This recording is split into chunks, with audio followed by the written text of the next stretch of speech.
अरविंद एक बेहद खतरनाक अपराधी थे। ऐसा अपराधी जिसकी नसों तक में जुर्म खून बनकर दौड़ता था। सब उनसे खौफ खाते थे, यहाँ तक कि उनकी पत्नी, रिश्तेदार, दोस्त सब उनसे अलग हो गए। उनके अपने माता पिता ने उन्हें घर से बेदखल कर दिया। लेकिन अरविंद की जिंदगी की कहानी में एक मोड़ आना बाकी था। अरविंद, क्या क्या अपराध किए हैं आपने? ऐसी कोई अपराध नहीं है जो हमसे छूटा हो। पहले जमीन से लड़ाई शुरू हुई थी, उसके बाद फिर बदमाशों की संगत में आए, फिर धीरे धीरे हम बदमाश बन गए। और ऐसा कोई क्राइम राहजनी से लेकर लूट, हत्याएं और फिरौती, हथियार की सप्लाएं, ऐसी कोई भी काम नहीं बचा हमसे। अपराध की दुनिया में कदम कैसे रखा था आपने और क्यों रखा था? अपराध की दुनिया में एक 8 बीघा की जमीन की लड़ाई है। उस जमीन में हमारे गांव के ही कुछ दबंग किस्म के लोग, हमारे पट्टेवारी में, मतलब हमारे रिलेटिव ही हैं, उन लोगों ने कब्जा कर लिया था। उस जमीन की वजह से ही रंजिशन शुरू हुआ और फिर हम उसको सबक सिखाने के लिए बदमाश को, किराए के बदमाशों को लाते रहे। और एक दिन ऐसा हुआ कि हम धीरे धीरे उसके साथ मिलकर बदमाश ही बन गए। और इस सब के बावजूद आपने डॉक्टरी की पढ़ाई कर ली, BUMS?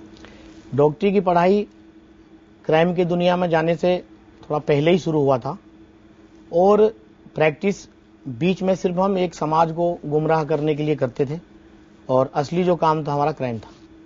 जिन अरविंद को हम गुनाह की, अपराध की सब बातें करते हुए सुन रहे हैं, उन्हीं अरविंद की सुबह की शुरुआत आज मंदिर की घंटियों से होती है। अरविंद एक स्कूल चलाते हैं, बच्चों को सही राह पर चलना सिखाते हैं। BUMS पास अरविंद एक क्लिनिक भी चलाते हैं और लोगों के लिए सस्ते दर पर नशा मुक्ति केंद्र और एक सुविधाओं भरा क्लिनिक खोल रहे हैं। और जानते हैं, ये सब वो कर रहे हैं अपने मेहनत की कमाई से। अब सवाल ये कि ऐसा शातिर अपराधी सुधरा तो कैसे? जिंदगी में ये मोड़ कैसे आया? कत्ल के जुर्म में 17/10/1999 को हम तिहाड़ जेल पहुंचे। एक दिन तिहाड़ जेल नंबर 3 के 10 नंबर वार्ड में दिव्य ज्योति जागृति संस्थान के सौजन्य से वहां पर एक सत्संग का आयोजन किया गया, जिसमें हमें खूब ध्यान है कि उसमें स्वामी जी मोहनपुरी जी आए हुए थे।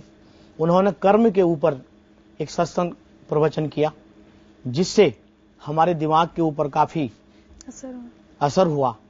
आपने अरविंद को पहले वाले रूप में भी देखा है और बदले रूप में भी। आप कुछ कहना चाहते हैं इनके बारे में? अरविंद एक प्रेरणा है सबके लिए कि किस प्रकार से अध्यात्म से जोड़कर, ज्ञान से जोड़कर अरविंद के अंदर एक परिवर्तन आया। अरविंद ना खुद बदले बल्कि आज एक पूरी सोसाइटी के लिए एक रोल मॉडल बन चुके हैं। क्योंकि अक्सर प्रिजनर्स को इस तरह से देखा जाता है, कॉर्पोरेट सेक्टर में भी, गवर्नमेंट भी, और सभी एडमिनिस्ट्रेटिव बॉडीज भी इस तरह से देखती हैं that as if they are the waste of the society. Arvind, आपके परिवार ने भी एकदम आपका साथ छोड़ दिया था, सब अलग हो गए थे, आपसे किनारा कर लिया था? बिल्कुल, हमारे परिवार छोड़ दिया था, बीवी बच्चे छूट गए, माँ बाप सब। अखबार तक में लिखवा दिया था कि हमारा लड़के से कोई नाता नहीं है, क्योंकि पुलिस वाले उन्हें परेशान करते थे। लेकिन जब मेरे अंदर सुधार आया ब्रह्म ज्ञान के प्राप्ति के बाद, फिर धीरे धीरे वो लोग हमसे जुड़े, हमारी पत्नी हमसे जुड़ी। पहले मैं पैसे के लिए, क्राइम के लिए डॉक्टरी का मखौटा ओढ़ा हुआ था, लेकिन आज मैं वही डॉक्टर हूँ जो समाज की सेवा करता हूँ। और आज आपसे कोई मिलने आया है।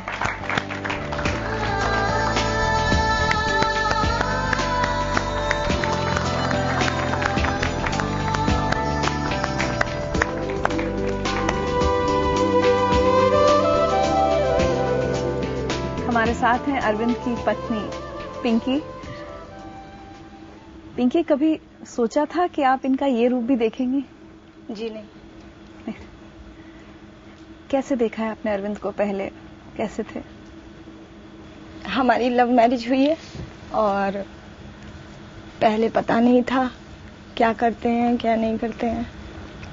शादी के बाद पता चला। क्या हुआ फिर उसके बाद? देखिए, किसी को भी नहीं पसंद होता है ऐसा लाइफ।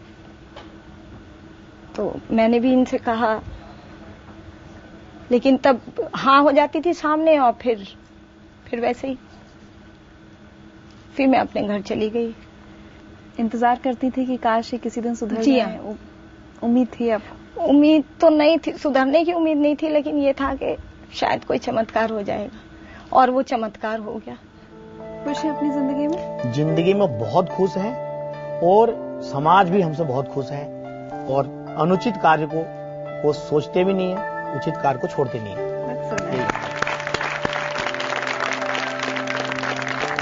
बिल्कुल, कहा जाता है कि जुर्म की दुनिया का रास्ता वन वे है, इसमें जा तो सकते हैं पर निकलना नामुमकिन है। लेकिन आज के हमारे सारे मेहमान एक मिसाल हैं कि इंसान अगर दृढ़ निश्चय कर ही ले तो किसी भी हालात से बाहर निकलना मुमकिन है, वो चाहे गुनाह की काली दुनिया ही क्यों ना हो। अगर आप में से कोई भी ऐसा है जो जाने अनजाने किसी भी गुनाह के दलदल में फंसा है या किसी भी मुश्किल परिस्थिति में है पर ख्वाहिश रखता है उससे निकलने की, एक बेहतर जिंदगी जीने की, एक नई शुरुआत करने की, तो देखिए इन लोगों को, सीखिए इनसे, बनाइए इन्हें अपना आदर्श और लिखिए अपनी जिंदगी की एक नई कहानी। हमारी दुआएं आपके साथ हैं।